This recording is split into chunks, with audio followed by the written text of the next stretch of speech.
ನಾನಿವಾಗ ರಾಜೀವ್ ಗಾಂಧಿ ಒಂದು ಜಂಕ್ಷನ್ ಹತ್ರ ಇದ್ದೀನಿ. ಅಂದ್ರೆ ಮಂತ್ರಿ ಮಾಲ್ ಬಳಿ ಇರುವಂತಹ ಒಂದು ರಾಜೀವ್ ಗಾಂಧಿ ಜಂಕ್ಷನ್ ಹತ್ರ ನಾನು ಇವಾಗ ಇದ್ದೀನಿ. ನೀವು ಕೂಡ ದೃಶ್ಯಗಳಲ್ಲಿ ನೋಡ್ತಾ ಇರ್ಬೋದು. ಇಲ್ಲಿ ಏನಿವತ್ತು ನಾನು ಈ ಒಂದು ರಾಜೀವ್ ಗಾಂಧಿ ಒಂದು ಜಂಕ್ಷನ್ ಹತ್ರ ಏನು ಒಂದು ಸ್ಟೋರಿ ಮಾಡ್ತಾ ಇರೋದು ಅಂತ ಹೇಳಿದ್ರೆ, ಈ ಒಂದು ಸ್ಟ್ಯಾಚು ನೀವೇನು ನೋಡ್ತಾ ಇದ್ದೀರಾ, ಇತ್ತೀಚೆಗಷ್ಟೇ ನಿರ್ಮಾಣ ಆಗಿ ಇತ್ತೀಚೆಗಷ್ಟೇ ಉದ್ಘಾಟನೆ ಆಗಿರೋದು ಈ ಒಂದು ಸ್ಟ್ಯಾಚು. ಈ ಒಂದು ಸ್ಟ್ಯಾಚು ನಿರ್ಮಾಣಕ್ಕೆ ಸುಮಾರು 1.5 ಕೋಟಿಯಷ್ಟು ಖರ್ಚು ಮಾಡಿ ಈ ಒಂದು ಸ್ಟ್ಯಾಚುವನ್ನು ಇಲ್ಲಿ ನಿರ್ಮಾಣ ಮಾಡಿದ್ದಾರೆ.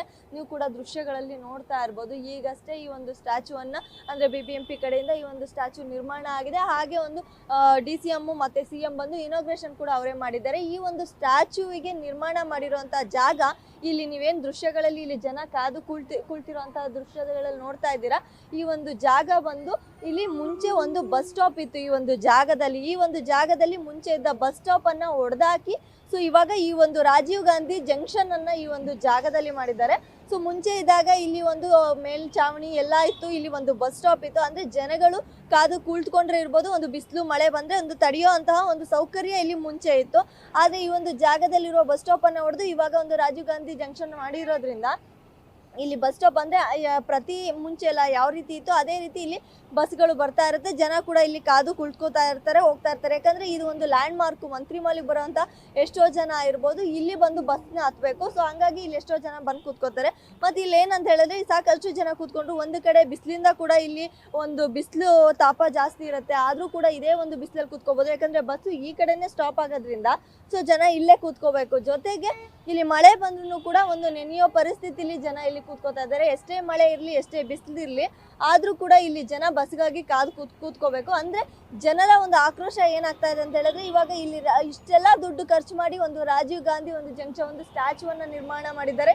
ಈ ಒಂದು ಜಂಕ್ಷನ್ನಿಗೆ ಆ ಒಂದು ಹೆಸರಿಟ್ಟು ಇಲ್ಲಿ ಆ ಒಂದು ಜಂಕ್ಷನ್ ಒಂದು ಸುಂದರವಾಗಿರೋ ಒಂದು ತಾಣವಾಗೂ ಕೂಡ ರೆಡಿ ಮಾಡಿದ್ದಾರೆ. ಆದರೆ ಇಲ್ಲಿ ಜನಗಳ ಸಂಕಷ್ಟ, ಜನಗಳ ಕಷ್ಟ ಆಗಿದ್ರೆ ಈ ಗೌರ್ಮೆಂಟ್ಗಿರ್ಬೋದು BBMPಗಿರ್ಬೋದು ಅರ್ಥ ಆಗಿಲ್ವಾ. ಇಲ್ಲಿ ಎಲ್ಲ ರೆಡಿ ಮಾಡಿದ್ದಾರೆ, ಕೂತ್ಕೊಳ್ಳೋ ವ್ಯವಸ್ಥೆ ಕೂಡ ಮಾಡಿದ್ದಾರೆ. ನೀವು ಕೂಡ ನೋಡ್ಬೋದು ಇಲ್ಲಿ ಕೂತ್ಕೊಳ್ಳೋ ವ್ಯವಸ್ಥೆಗಳನ್ನ ಕೂಡ ಮಾಡಿದ್ದಾರೆ. ಆದರೆ ಕೂತ್ಕೊಳ್ಳೋ ವ್ಯವಸ್ಥೆ ಇದೆ, ಎಲ್ಲ ಇದೆ. ಆದರೆ ಬಿಸಿಲು ಬರಲಿ ಮಳೆ ಬರಲಿ, ನೆನಿಬೇಕು, ಬಿಸಿಲಿನಲ್ಲಿ ಒಣಗಬೇಕು, ಆ ಥರ ಒಂದು ಪರಿಸ್ಥಿತಿ ಇಲ್ಲಿದೆ. ಅಂದರೆ ಮೇಲ್ಚಾವಣಿ ಯಾವುದೇ ಒಂದು ಚಾವಣಿ ಇಲ್ಲಿಲ್ಲ. ಸೊ ಹಂಗಾಗಿ ಇಲ್ಲಿ ಸಾಕಷ್ಟು ಜನ ಕೂಡ ಬಂದು ಇಲ್ಲಿ ಬಿಸಿಲಲ್ಲಿ ನೋಡಿ ಛತ್ರಿಗಳೆಲ್ಲ ಹಿಡ್ಕೊಂಡೆಲ್ಲ ಕೂತ್ಕೊಂಡಿರ್ತಾರೆ. ಅಂದರೆ ಎಷ್ಟು ಬಿಸಿಲಿದೆ ನೀವು ಕೂಡ ನೋಡ್ತಾ ಇರ್ಬೋದು. ಇವಾಗ ಇಷ್ಟು ಬಿಸಿಲಲ್ಲೂ ಕೂಡ ಅವರು ಯಾವ ಒಂದು ಭಾಗಕ್ಕೆ ಹೋಗಬೇಕು ಆ ಒಂದು ಭಾಗಕ್ಕೆ ಹೋಗೋ ಬಸ್ ಬರೋವರೆಗೂ ಕೂಡ ಆ ಒಂದು ಬಿಸಿಲಿನಲ್ಲಿ ಅವ್ರು ಕಾದು ಕೂತ್ಕೋಬೇಕು. ಮತ್ತು ಮಳೆ ಬಂದರೂ ಕೂಡ ಅನಿವಾರ್ಯ, ಅವರು ಬೇರೆ ಆಪ್ಷನ್ ಇಲ್ಲ, ಅವರಿಗೆ ಬೇರೆ ಕಡೆ ಹೋಗಿ ಬೇರೆ ಬಸ್ ಹತ್ತೋದಕ್ಕಾಗಲ್ಲ.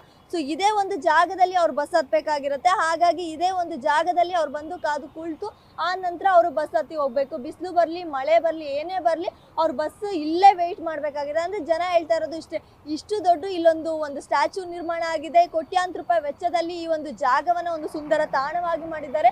ಸರ್ಕಾರಕ್ಕೆ ಮತ್ತು BBMP ಅವ್ರಿಗೆ ಆಗಿದೆ, ಜನಗಳ ಮೇಲೆ ಇರೋ ಕಾಳಜಿ ಇದೇನಾ ಅಂತ ಕೂಡ ಇಲ್ಲೊಂದಷ್ಟು ಜನ ಅಂದರೆ ಹಿರಿಯ ನಾಗರಿಕರು ಇರ್ಬೋದು ಮತ್ತು ಸ್ಟೂಡೆಂಟ್ಸ್ ಇರ್ಬೋದು, ಇಲ್ಲಿ ಸಾಕಷ್ಟು ಜನ ಬಂದು ಇಲ್ಲಿಂದನೇ ಬಸ್ ಹತ್ತೋದ್ರಿಂದ ಸಾಕಷ್ಟು ಸ್ಟೂಡೆಂಟ್ಸ್ಗಳು ಕೂಡ ಇದೇ ಮಾತನ್ನ ಹೇಳ್ತಾ ಇದ್ದಾರೆ. ಅಂದರೆ ಇದೇನಾ ಸರ್ಕಾರ ಆಗಿದೆ, ಜನಗಳ ಹಿತದೃಷ್ಟಿ ಅಂದರೆ ಇದೇನಾ ಅಂತ ಕೂಡ ಅವರೇ ಪ್ರಶ್ನೆ ಮಾಡೋ ಒಂದು ಪರಿಸ್ಥಿತಿ ನಿರ್ಮಾಣ ಆಗಿದೆ ಇಲ್ಲಿ. ಸೊ ಇನ್ನಾದರೂ ಕೂಡ ಜನಗಳು ಇಷ್ಟೆಲ್ಲ ಒಂದು ಕಷ್ಟನ ಅರ್ಥಕೊಂಡಾದರೂ ಇನ್ನಾದರೂ ಸರ್ಕಾರ ಮತ್ತು BBMP ಇಲ್ಲಿ ಒಂದು ಬಸ್ ಸ್ಟಾಪ್ ನಿರ್ಮಾಣ ಆಗಬೇಕು ಮತ್ತು ಮೇಲ್ಚಾವಣಿ ರೆಡಿ ಆಗಬೇಕು ಅನ್ನೋದೇ ನಮ್ಮ ಆಶಯ ಕೂಡ.